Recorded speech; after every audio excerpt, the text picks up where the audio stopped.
still reluctant to use words.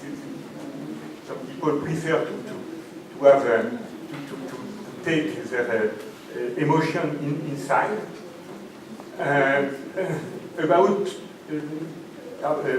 Talk about your experience. You need to have places, and at the beginning there were no places to share experience, to share your stories.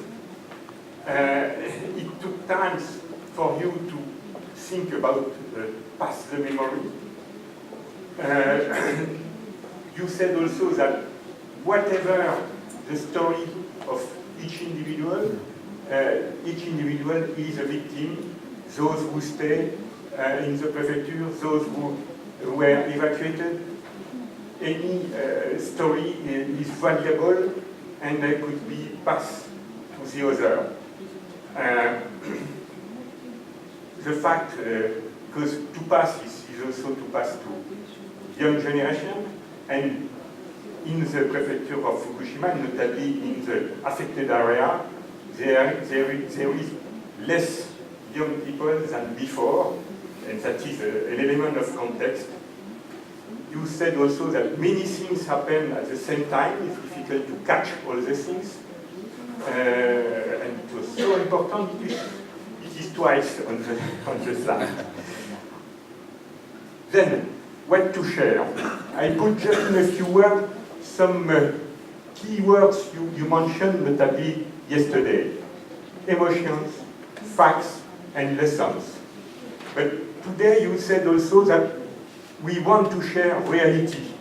But the reality is not the same for everybody. And because everybody has his or her own story, the story is not the same at the same moment. There is an evolution of the stories. It is more difficult to pass emotions than facts, but when you can pass emotion, it could be very powerful. Some examples were given. Next, please. Why to transfer all this material? It is a duty, was mentioned yesterday. It is also to be better prepared in case of a new accident. It is a matter of humanity, to maintain our humanity, and then we need to use words for that. It is also a way to put an end of the fears, because we can exchange and notably the fact, but also explanation and also a better understanding. It is important to have a mutual understanding, and also to try to avoid misinformation, false rumors, etc. It is a way to reconnect people, to rebuild the communities, the relationship, and also to rebuild trust and confidence. Next one, with who to share this information. First, it is a matter of intergeneration, young and the senior, to rebuild families also, because many families was destroyed because of the event. It's a matter of communication between the citizens, the experts, the authorities, inside and outside the prefecture of Fukushima. I could say inside and outside the affected areas, but also inside and outside the country with an international element. And notably, you mentioned the importance of the connection between Chernobyl and Fukushima. What to achieve? I put several slides about this question, try to organize the many information you mentioned. First, you mentioned the kind of data it should be archived. Papers, newspapers, books, TV, element, photograph, interviews, testimonial, etc. Any type of information should be kept. You mentioned a special mention about the 20 dialogues, because because it is a big material, many opinions were expressed, we have a lot of data, and this data should remain available. Of course, the data to be archived could be a different type of information, scientific data, human data, the individual stories, but also the collective story. More in detail, you said that this information should be practical information. You mentioned also not only the story of the people, but also the story of the country, the changes in the landscapes because of the accident, the decontamination work, the state of the decontamination, and then different mappings, the hotspot, the story of the waste management, the different steps, different sites of disposal, the global context of the prefecture, not only the story of some villages, the experience, because now you get a lot of experience in management risk, and even the citizens have some experience, not only the experts, and this experience should be kept and transmitted to the other.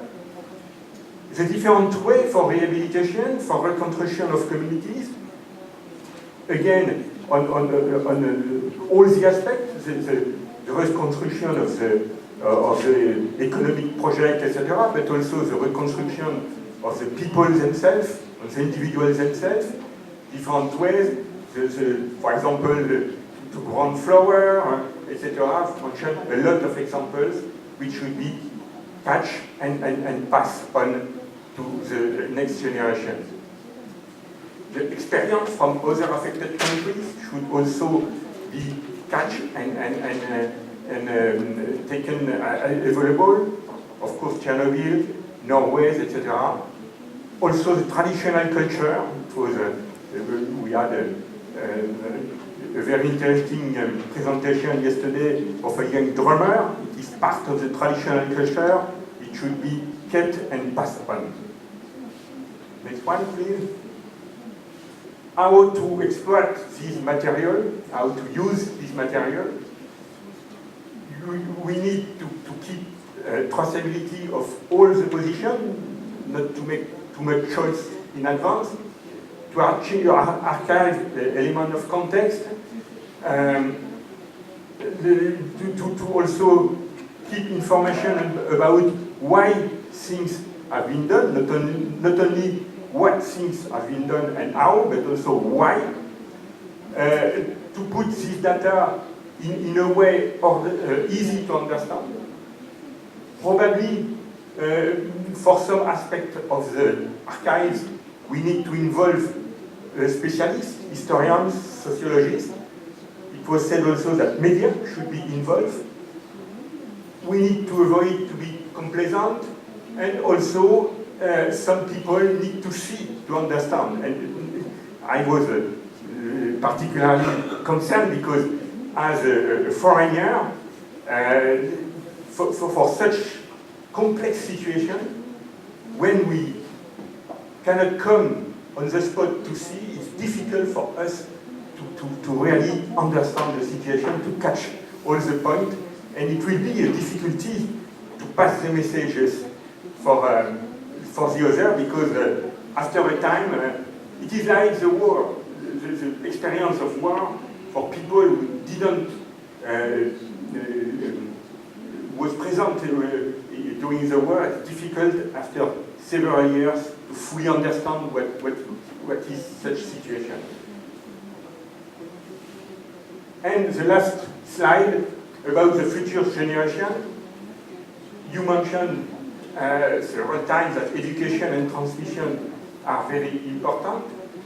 From adult to children, intergeneration, okay, but also from adult to adults. And then some key people are important, the so-called ferrymen, or ferrywomen too. It was said that children themselves could be involved in the way to transmit information, through notably the connection between schools, local schools with schools in other countries, or in Japan, but in other areas. You said also that exchanges inside families are crucial, because inside the family you could have different generations, and you have different people, and experience shows that each individual has his or her own perception of the situation. It could lead to dispute, but it could lead also to exchange in order to have a better understanding together of the situation. It was said also that this is a matter of gender. The women and men have not the same perception of the situation. And the family education is also important, not only through the schools. Thank you very much. Sorry, I miss a lot of points, and it is a little bit difficult to arrange, but I try to get most of your messages. Thank you very much.